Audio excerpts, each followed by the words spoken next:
Surat apa yang dibaca oleh Nabi? Secara singkat, ada tiga jenis surat yang umumnya dibacakan oleh Nabi SAW dalam kesempatan salat malamnya. Tiga jenis surat.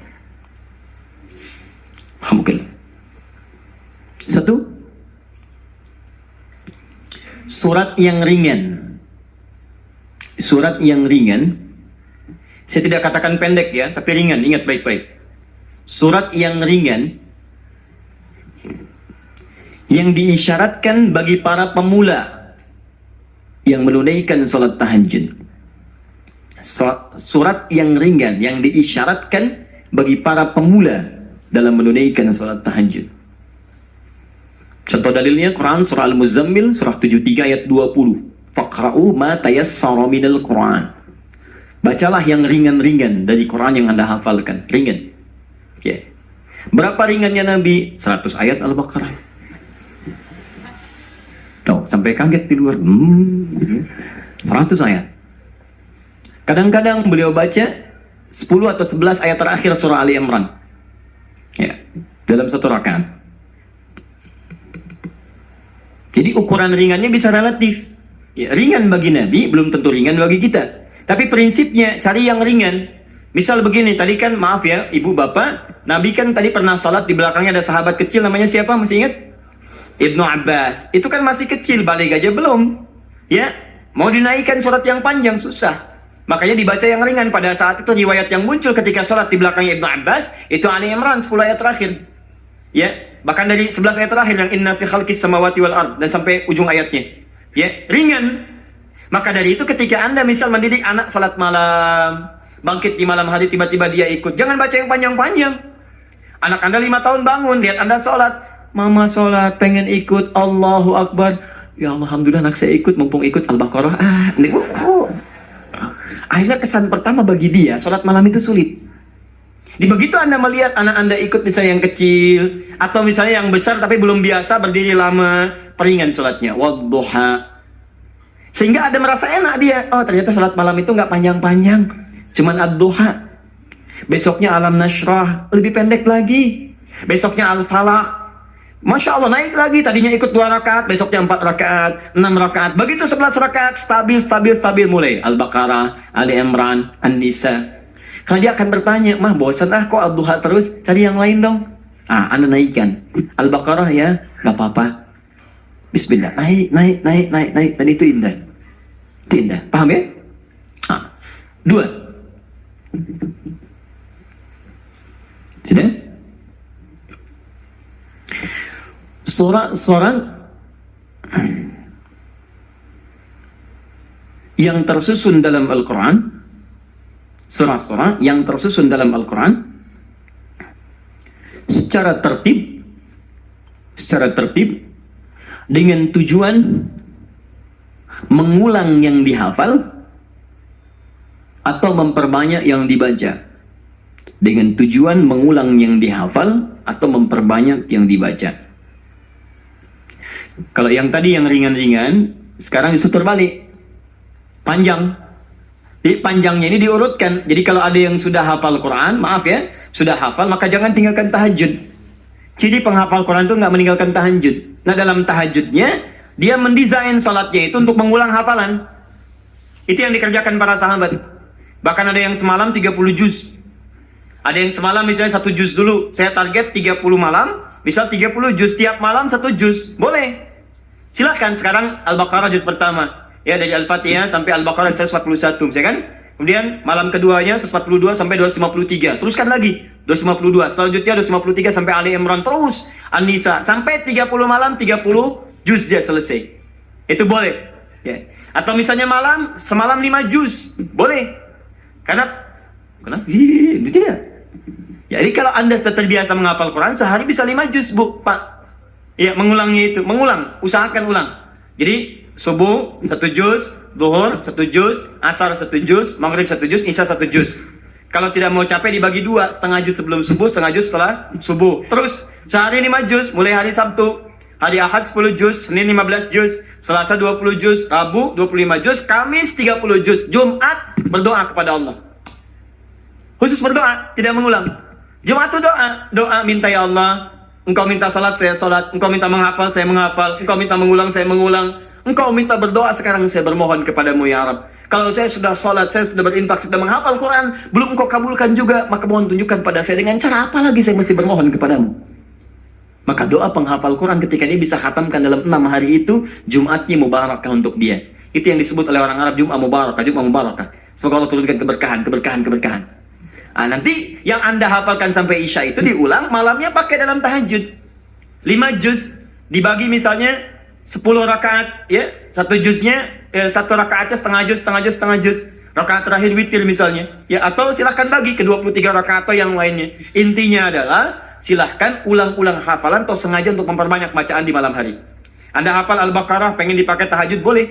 Ya, Al-Baqarah ada 86 ayat bagi 11 misalnya rakaat, silahkan, sah. Untuk memperbanyak dan mengulang bacaan. Paham? 3. Ini jenis yang terakhir, dan ini yang sangat jarang dilakukan. Padahal Nabi itu banyak disebutkan dalam riwayat sering mencontohkan ini. Memilih surah-surah yang sesuai dengan keperluan Anda, kebutuhan Anda. Memilih surah-surah yang sesuai dengan kebutuhan Anda, keperluan Anda. Tadi saya katakan di awal, semua surah Al-Quran itu adalah didesain sebagai pedoman hidup kita. Jadi semua masalah kita solusinya ada di situ. Saya pernah bacakan di awal jumpa kita banyak ayat di Quran tentang hidup kita. Nah, kenapa Anda saat malam tidak bermohon kepada Allah lewat sholat Anda? Maaf teman-teman, Bapak Ibu sekalian, dengan membaca surah yang terkait dengan kebutuhan Anda.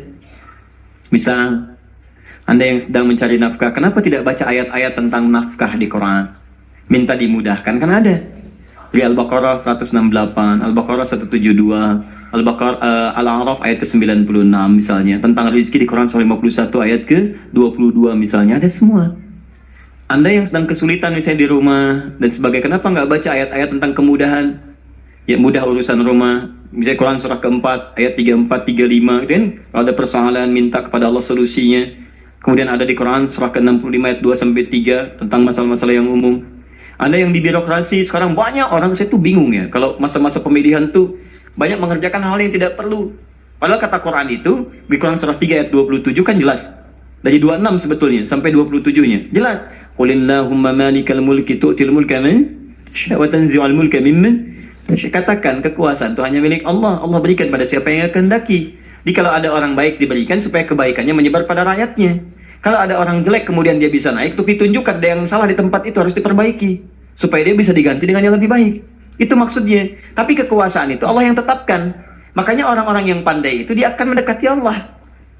Dia akan memohon supaya diberikan petunjuk. Kalau diberikan, dia lakukan hal-hal yang baik. Maka mendekat dia, baca ayat-ayat itu.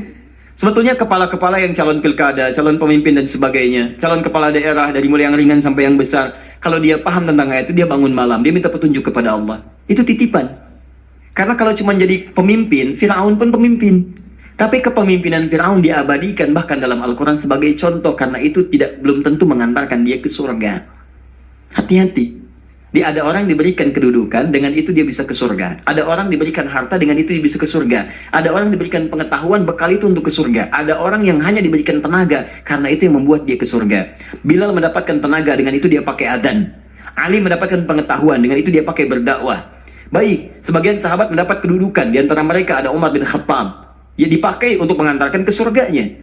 Yang harta benda seperti Abdurrahman bin Auf. Tapi jangan lupa, ada Fir'aun yang pernah mendapatkan kedudukan, diberi contoh, tapi tidak bisa mengantarkan ke surganya. Ada Qarun yang ketika dia punya harta hanya dipakai foya-foya. Jadi kalau orang sekarang hanya ingin ikutan foya-foya, dia ketinggalan, telat dia. Keduluan Qarun. Katakan pada orang kaya, ya ibu-ibu sosialita misalnya, yang cuman gosip datang macam-macam. Kalau cuman begitu, katakan terlambat. Sejak zaman Nabi Yusuf sudah ada sosialita yang cuman gosip. Kumpul-kumpul, katanya di sini ada orang ganteng ya, sampai kejebak kan situ. Tuh, emang dia nggak tahan. Yusuf keluar, begitu keluar, wah, mahadza basyarin hadza illa malakun karim. Ini sih bukan manusia, ini malaikat yang sedang menyamar. Ganteng-ganteng Nabi. Oh, orang sekarang ganteng-ganteng serigala. Digosipin lagi. Tuh, udah ada kasusnya banyak. Jadi untuk apa kalau cuma kumpul-kumpul nggak ada kerjaan, harta dibanggakan, cari ayatnya. Begitu Anda dihadapkan pada suasana itu, baca, malamnya bangun, sujudnya lamakan, sholatnya pilih yang sesuai. Teman-teman yang mau menikah, ya, yang belum ada jodoh misalnya, kan cari ayat-ayat supaya Allah bimbingkan, ya, calon-calon yang bagus. Kalau laki-laki pasti perempuan calonnya, cari ayat perempuan-perempuan yang baik, atau sebaliknya. Ada Quran 51 ayat 49, gitu kan? Ada Quran surah 49 ayat ke-13, gitu kan? Ada kalau dekat ke pernikahan, Quran surah 30 ayat 21. Anda ingin samara, tapi ayatnya nggak pernah dikaji. Ya, walaupun istri Anda calon yang namanya samara, tapi kalau nggak pernah dibaca ayatnya, mustahil baca. Quran surah 31 ayat 30 ayat 21 baca. Yang belum nikah, ya. Orang bilang jomblo, nggak apa-apa. Anda jomblo fisabilillah, ya. Berusaha untuk mendapat yang terbaik. Jomblo dibagi 3, jomblo fisabilillah, jomblo syariah, dan jomblo sengketa. Ya. Nanti kita bahas lain waktu lah bagi yang belum menikah. Baik. Jomblo sengketa itu pilihannya banyak tapi belum bisa menentukan, ya, sehingga jadi persoalan. Kenapa jadi ke situ?